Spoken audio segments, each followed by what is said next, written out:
We are going to get started with this afternoon's lecture on the minimum wage law.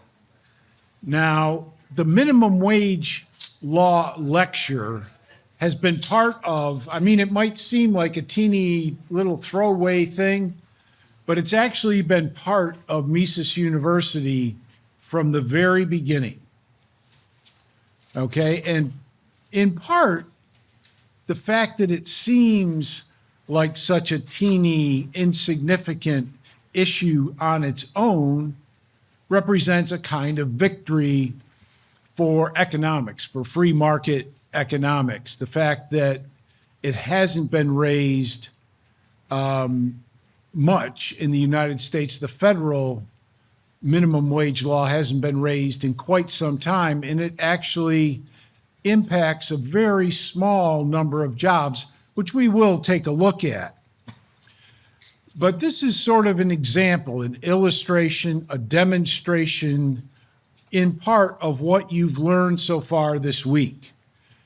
The lectures so far have been devoted to really basic core analysis from the Austrian point of view in terms of methodology and how the Austrians have contributed and are different, and also economic theory. What have Austrians contributed and how are things different? The minimum wage law is a policy application. And I think two of the main issues that we want to look at here is the determination of wage rates. Okay, so good economists, including Austrian economists, we want to know how things work first.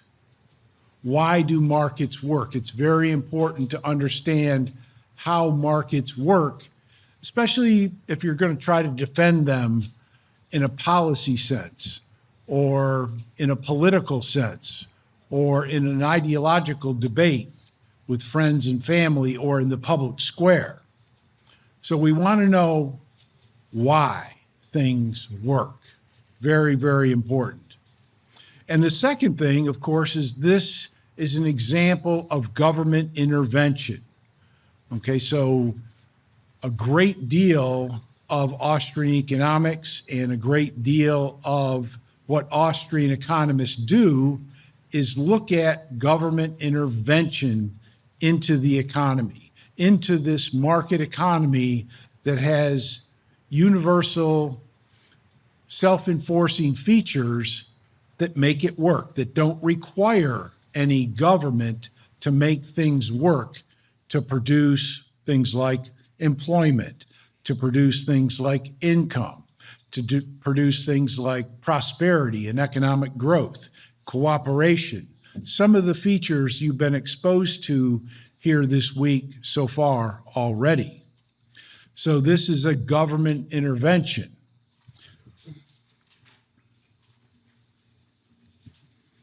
So it's a government intervention into labor markets, which is a little more difficult to understand. I think you probably all have an intuitive feel for why the price of wheat, gets determined by supply and demand, or why candy bars are priced the way they are, because there's, business and cost on one side, and you've got the consumer on the other side. But with labor markets, everybody's not quite too sure. Everybody's had a lousy boss. Everybody's had a lousy job and a bad experience in labor markets. So they're not quite as intuitively sure about how the market works. The minimum wage is a wage control, which means it's a people control. It's a control over people. In the United States, the federal minimum wage is actually $7.25 an hour. So there's been no, President Trump has not announced a pay increase for everybody. And there are also, of course, also in the news, waitresses and waiters and a lot of other jobs who earn most of their money from tips. But there's a federal minimum wage for those workers at $2.13 an hour. Some states have much higher minimum wage rates. Others have none at all. The state of Alabama has no state minimum wage. So the federal law applies in the state of Alabama. And then, of course, there are local governments, San Francisco, New York, Chicago, Portland, Seattle, and many others that have a local minimum wage. But the minimum wage, in a very basic sense, is a law that is guaranteed to create compulsory unemployment. Basically, it's a law that says that you and I are not allowed to agree on a wage contract or a labor contract involving a wage rate at less than the minimum wage. So our basic goals here today, this afternoon, is to show you this is an example of factor pricing, or the pricing of the factors of production rather than the pricing of goods that we consume. It's an example of government intervention in markets, specifically the labor market. It's a great example of how government causes unemployment. It also reveals in practice and in some of the studies that I'm going to cover here, how government, specifically the minimum wage, causes distortions and adverse effects or consequences. And it also creates winners and losers. Okay, so basically the losers from the minimum wage are going to be young workers, minority workers, disabled workers, people at the very bottom of the labor force, in the sense of people just entering the workforce with no skills, with no experience whatsoever, and with certain kinds of disadvantages. Those are the people that are hurt the most. And the people who are helped the most by the minimum wage are actually high-paid, high-skilled union workers. And that's why unions fork over a lot of money to try to get increases in the minimum wage, even though the minimum wage does not apply to them. Doesn't apply to them, and yet they're the biggest beneficiaries. So basically, I see the minimum wage law is basically counterproductive. But overall, I'd say that it's a battle that we are winning, that economics in general, good economists, including the Austrians, are winning this battle. Except, however, in the CHTs. This is a map of the state minimum wages. In some cases, some of the blue states have state minimum wages that equal the federal minimum wage of $7.25 an hour. In some of those light blue states, they have no state minimum wage law, and the federal law applies. And then the CHTs are in orange. Is anybody in here from a CHT? Okay, very good. Where are you from?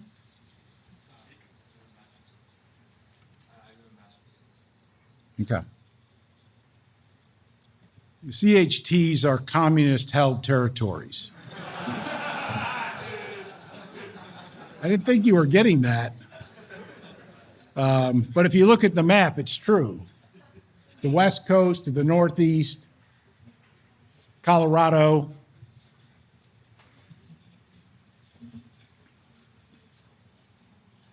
Okay, and this is a basic general picture of the labor market from 2022, population of 335 plus million people in the United States, a labor force of about half of that population. Hourly workers are about half of the labor market, or the labor force, I should say. But minimum wage workers make up only 0.2% of hourly workers. And in terms of full-time workers, minimum wage workers only make up 0.02 of 1%. So we're really policymakers, and it's not just Thornton. It's not just Thornton and Rockwell and a few others in here that are anti-minimum wage, but most policy workers are not really concerned all that much about high school part-time workers. But they are concerned about full-time workers that may be breadwinners. But the actual number of breadwinners, full-time workers at the minimum wage is basically minuscule. And even the tip workers, which are a much greater number, it's still only about 0.5% of the overall labor force. So let's just start with a little bit of Mises from Human Action, some of the points that he makes with respect to labor markets that are general points that are worthy of making here. First of all, we all work for the consumer indirectly. Somebody asked me last year, well, what about government bureaucrats? And I said, well, they're not really working. But we all work for the consumer indirectly. We're not actually getting paid by the consumer, but our activities are directed indirectly by the consumer. And also that means that the consumer is indirectly determining wage rates. And we're going to see that pretty clearly here, that it's the consumer, not so much the business person or the entrepreneur that determines wage rates. It's really the consumer that does that. Entrepreneurs are also really working for the consumer, and they are simply looking at the best combination of all the factors to bring together to most efficiently serve the consumer. So labor, all the different types of labor, the certain quantity of labor, and then all the capital goods, the goods of higher order that are necessary to bring the production of that good to fruition and get it into the hands of the consumer. Wages are dependent upon the productivity of labor. Okay, that also shouldn't be a total shock to you that wage rates depend on productivity, and specifically, it depends upon the marginal product of labor. What does a unit of labor bring to the firm in terms of productivity?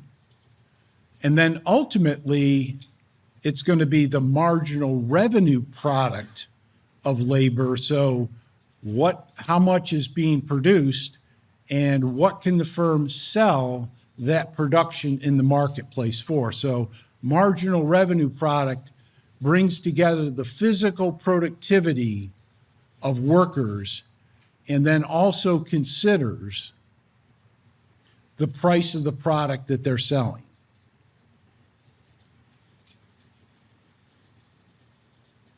The overall picture, and if you're really interested in getting right now down deep in the weeds on all of this, Murray Rothbard's section on the pricing of the factors of production is in Man, Economy, and State, begins on page 34.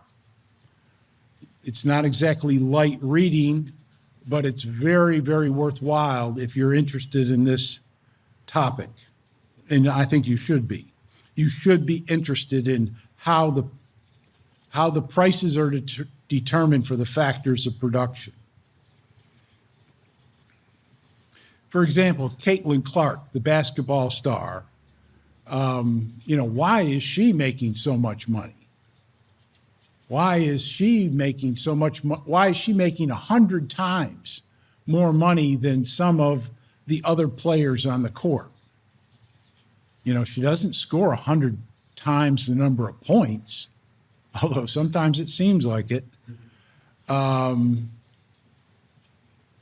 She really does hog that ball sometimes.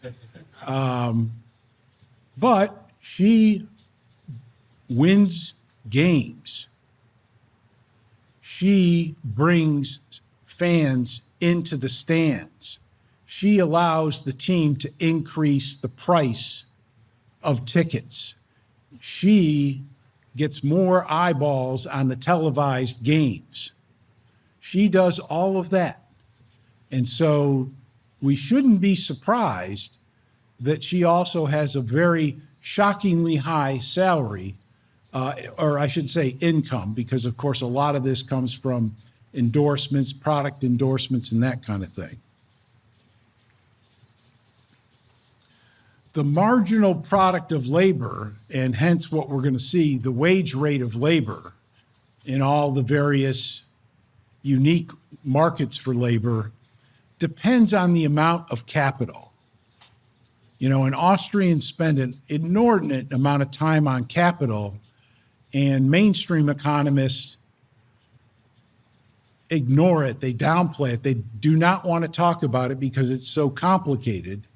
But ultimately, the amount of capital is what drives wage rates higher. Okay, so if there's more capital in the economy, wage rates go up. It's really one of the few things that we can say because, of course, capital is necessary for technology. So if you're thinking technology, you're just really thinking almost of a different word for capital. But an economy needs savings and capital, and that's what drives wages up. So even if you are an unskilled worker here in Auburn, Alabama, and the McDonald's company and the Burger King company and the Pizza Hut company all decided to invest $500 million of new capital in restaurants in the Auburn area, which may actually be necessary given that they busted a bunch of Mexican restaurants for illegal employees. So we're very worried about that here locally. But let's just say, what would happen if three major corporations each invested hundreds of millions of dollars in new franchises? Well, obviously the demand for unskilled workers would go up and there would be pay raises throughout the entire marketplace, right? So we know just through a bit of introspection that capital is really the driving feature. And wage rates, if you traveled around the world between right now and the rest of your life, and you looked at wage rates in all the places you went, you would find a very direct relationship between countries and states and cities with large amounts of capital and countries and cities and states with large or very high wage rates. So our opponents on these issues have everything completely backwards. Wage rates are dependent upon capital accumulation. And capitalism, obviously, is a system of rising wage rates because of capital accumulation and no catalytic unemployment. I'm going to skip this and get basically to the law of returns, which is the little engine that drives our analysis and gives us our understanding of the marginal product of labor, the marginal revenue product of labor, and that's the foundation of the demand for labor. So, the supply of labor is all of us individual workers making decisions about where we want to work, what wage rates are available, how many hours do we want to work. That's us on the supply side. The demand side is business. How many workers do businesses want? How many workers will they demand? That demand is based on the discounted value of the marginal revenue product of labor. So this is a little bit technical, but it's very important. And it's all based on a kind of a truism about production, which is the law of returns. And I've got an example here for us where I have a factory that produces a product. The good is called MTs. It requires both capital, which is my factory, and it requires labor in order to actually make the goods, to fasten all of the inputs together to make the consumer goods. So the factory is fixed in the short run, but the amount of labor is a decision that I'm going to be making on a short-term basis and something that I can change over time. My biggest concern is to maximize my profits, and I have a good understanding of how to run this factory and how to organize the labor. But what's the best amount of labor? In an engineering sense, there must be a combination of capital and labor that is optimal for producing this good. And we define that here as the average product of labor. What does my average worker end up producing or contributing to total output?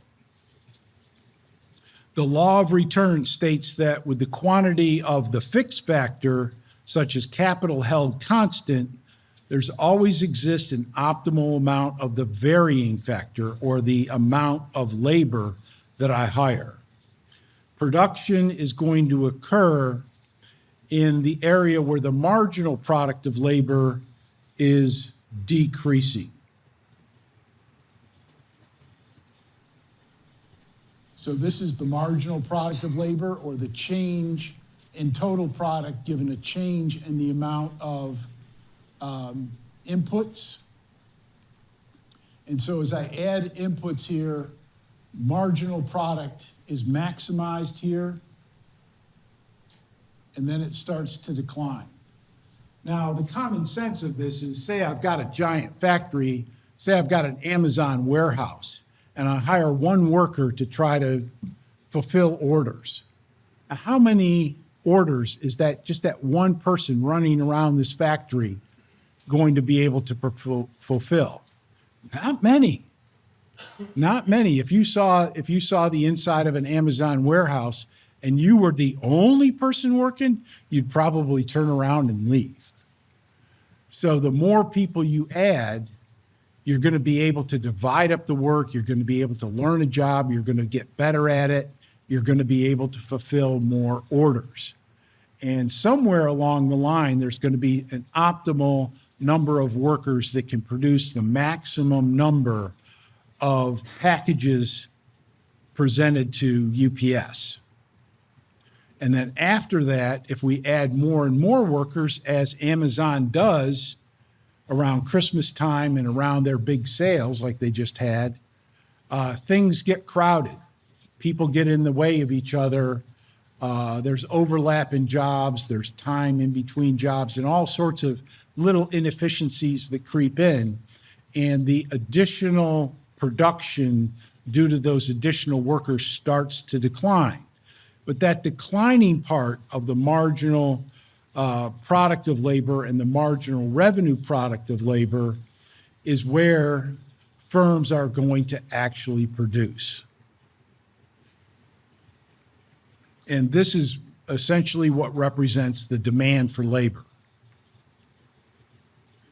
And again, if you want to look at the details of this, again, I would reference Murray Rothbard's Man, Economy, and State, pages 34 to 44. In this graph, I've replicated another version of the marginal revenue product of labor, underlined in yellow, and then given a market-determined wage rate, so that if this was my factory and this was the marginal revenue product of my labor force and the wage rate that I had to pay because of the market was $150, then I would end up hiring 5 workers in my factory. Okay, I wouldn't hire less than 5 workers because I would be leaving profit on the table. In other words, I could have produced more revenue, more production that I could sell, and that would produce more revenue than the cost of hiring that additional worker.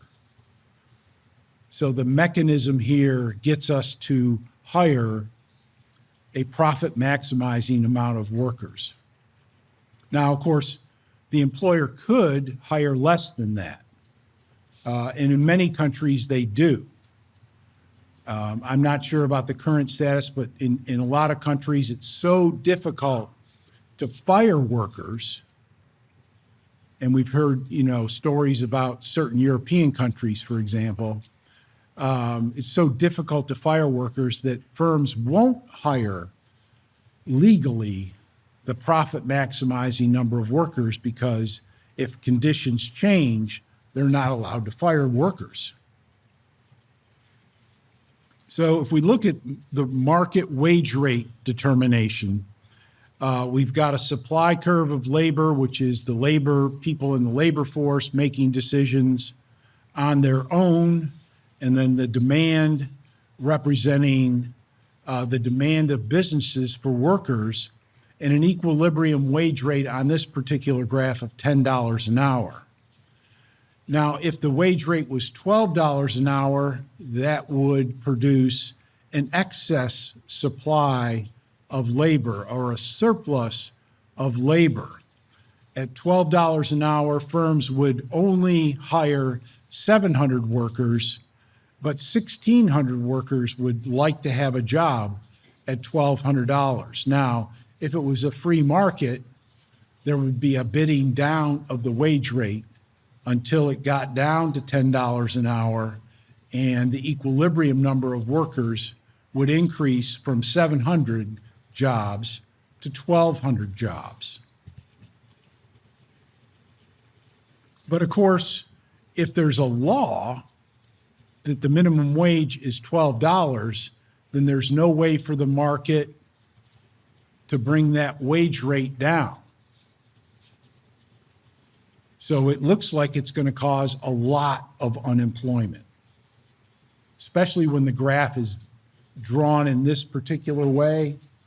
It looks like, half of the entire labor force is going to be unemployed. And that is an exaggeration. And just because the market can't change the wage rate of the minimum wage doesn't mean it can't figure out ways to get around the federales. Okay, so this is the ongoing debate about the minimum wage. One side of the debate says the minimum wage is necessary, critical, it has to be raised everywhere at all times, to $30 an hour. The other side says that the minimum wage increases and causes unemployment. The confusion here reigns from a failure to understand labor markets and how the market works due to some methodological points or confusions. This is a very short-term static analysis. It involves wage rates only. Okay, so in a 2-dimensional diagram, you can only have 2 dimensions. And the labor contract is multi-dimensional. Okay, you think of that the wage rate is really the only thing. But just wait until you graduate from college, start applying for jobs and looking at various jobs, you're going to realize, hey, wait a second, wage is not the only thing that matters. Location, benefits, who am I working with, what am I doing? There's a lot more to it. So this is only wage rate analysis, a single aspect. Very often this debate is only a statistical analysis debate. So there's a lot of things missing from the debate, and I argue that only the Austrian approach provides a correct perspective and theory that is consistent with the facts and provides a clear global understanding of the issue. So we have all of these positions on the minimum wage, the hysterical position that we need the minimum wage for survival, equity, fairness. You know, the rich are getting richer, the poor are getting poorer under capitalism. I addressed that issue in my lecture on economic inequality. And then there are other positions on the minimum wage. The empirical position, the other side of this debate, says that the minimum wage causes unemployment for those who are intended to be helped by it. Then there's the Austrian perspective, which agrees with the empirical perspective, but says that it's actually a much deeper problem. Okay, so in reality, you cannot increase pay and benefits. The government cannot increase pay and benefits for workers in the market. It can really only distort markets.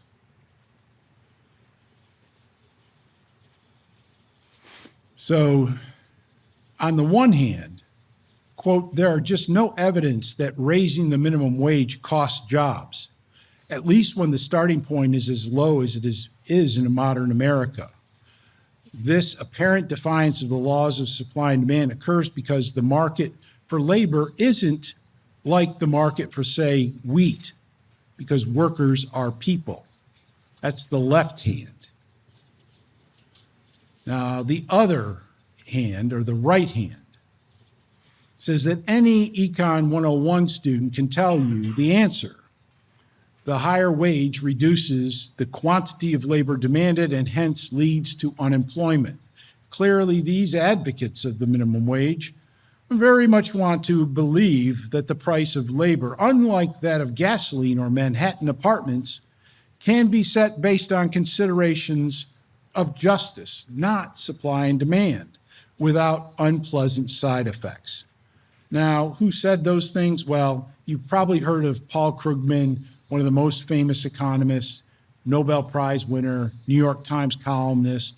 He just retired recently. So he gave us the quote on the left-hand side, and he also gave the quote on the right-hand side.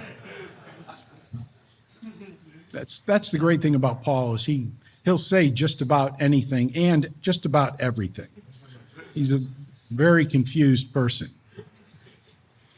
So this is the general standard graph of the minimum wage showing unemployment, where the number of people who want a job is L1, but the number of jobs is only L2, so there's substantial unemployment. Okay, so there's a lot of reasons why our graph doesn't match up with the statistics.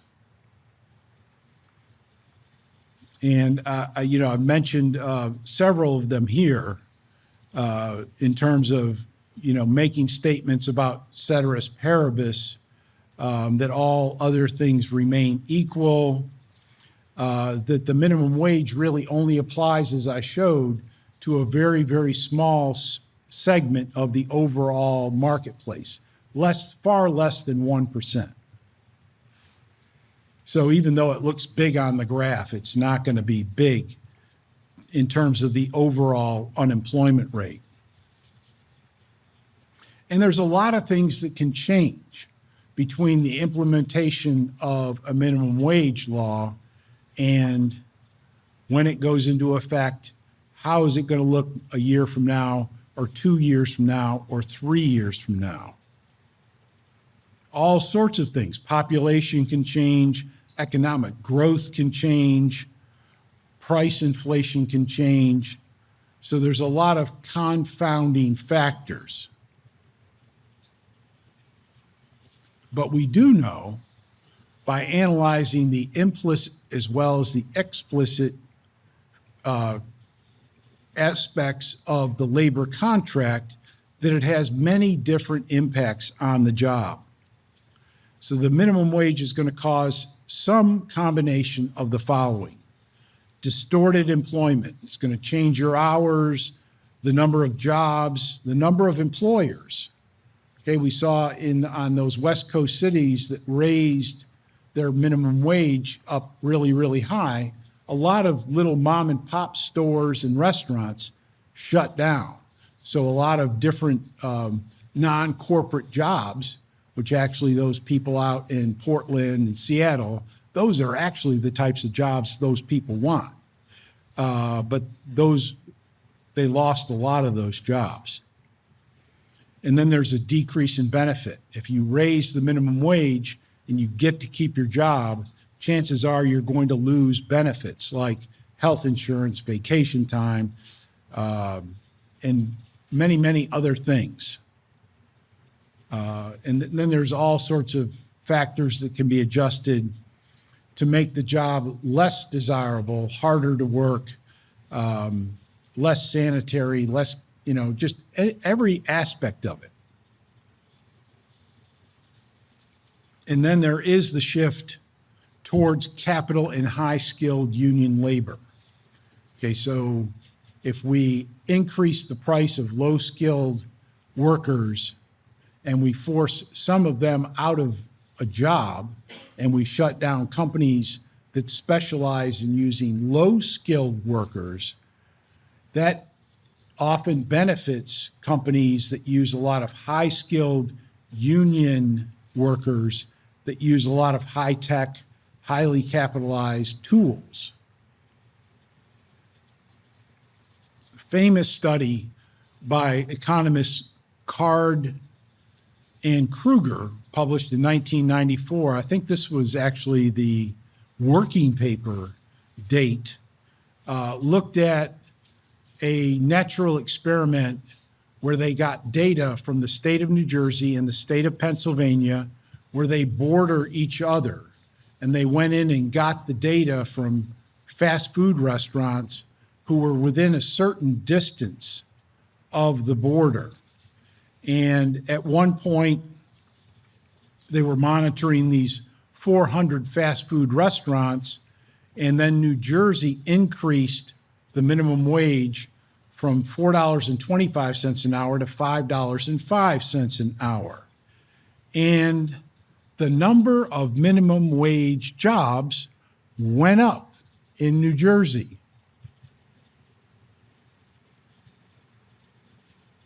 Very counterintuitive. And of course, the left wing were jumping for joy all over the world. Surprised they don't make that a national holiday or something. But their main finding was that unskilled jobs increased in New Jersey right after there was an increase in the minimum wage in New Jersey. Seems to run totally contrary to what I've been saying here. Of course, it doesn't take into account a lot of other things that might have changed, but let's look at how things actually changed. In New Jersey, there were more unskilled jobs making the minimum wage, but there were fewer high-skilled jobs, higher paying jobs.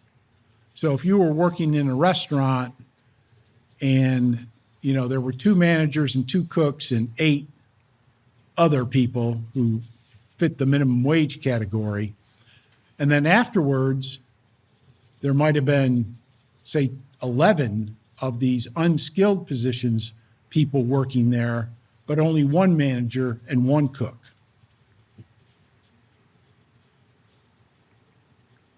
In Pennsylvania, there were actually more high-skilled worker jobs.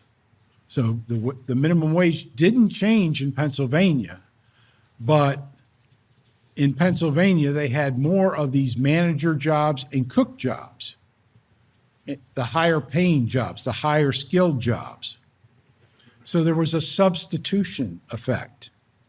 New Jersey restaurants were using more lower skilled workers, and Pennsylvania benefited by being able to hire more skilled workers at the old wages.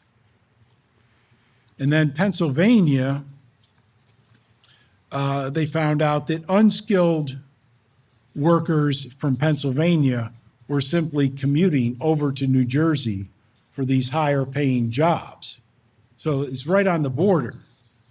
So as these New Jersey restaurants were hiring more people at $5.05 an hour, the minimum wage workers in Pennsylvania were like, well, I'm commuting over to New Jersey. I don't like New Jersey. New Jersey's terrible. I hate New Jersey. Everything about New Jersey's bad.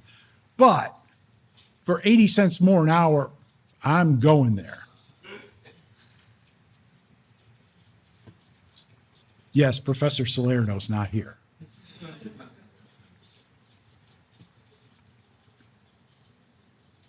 And they found that New Jersey skilled workers were commuting to Pennsylvania. So instead of being this major left-wing breakthrough that the minimum wage actually increased jobs, it actually just caused more people to have to commute longer distances using more gasoline and creating more carbon into the atmosphere. So nice going there, Carden Kruger. This other study is also very important. Higher minimum wages leads to lower compensation. So they raised the wages. It's data from a chain of fashion stores, mostly clothes, but other accessories and so forth. And they looked at their stores affected by the minimum wage in California and in Texas from 2015 to 2018. And what these researchers found was that for every increase of $1 in the minimum wage law, there was a 27% increase in the number of hours. Again, it seems to fly directly in the face of what Thornton's been telling you about. They raised the minimum wage and the number of hours increased. But the number of hours that each worker got per paycheck fell by over 20%. So yeah, your wage rate increased, but the number of hours you got to work each week fell. So that your overall compensation was not unequivocally better. Each store shift increased the number of workers by 4, but 5 less hours per worker per week, so that the average worker paycheck actually fell by 14%. And specifically, workers that had been working more than 20 hours a week were down by 23%, which means if you go from over 20 for this company to less than 20, you lose your retirement benefits. And with workers that had been working 30 or more hours per week, basically full time, the number of those workers fell by 15%. So in addition to losing your retirement benefits, you also lost your health care benefits.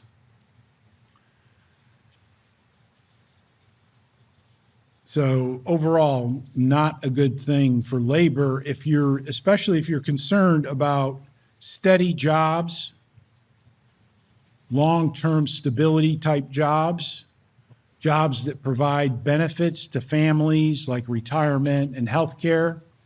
The increase in the minimum wage broke that up and brought in tons of high school students and college students to work short number of hours to fill out the stores, to ring the cash register. Customers weren't happy with it, I'm sure. But stores were able to recoup almost 30% of the increase in the minimum wage law with these two benefits. There was a great fluctuation in the number of hours worked and the total number of hours, the start time, and tenure on the job.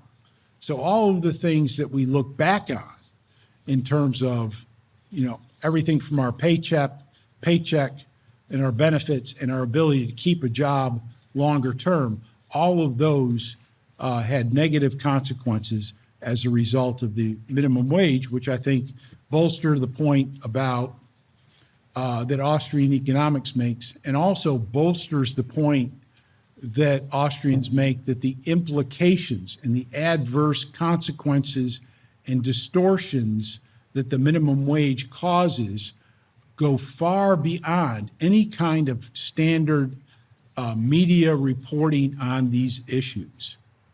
And I'm out of time. Thank you very much for your attention.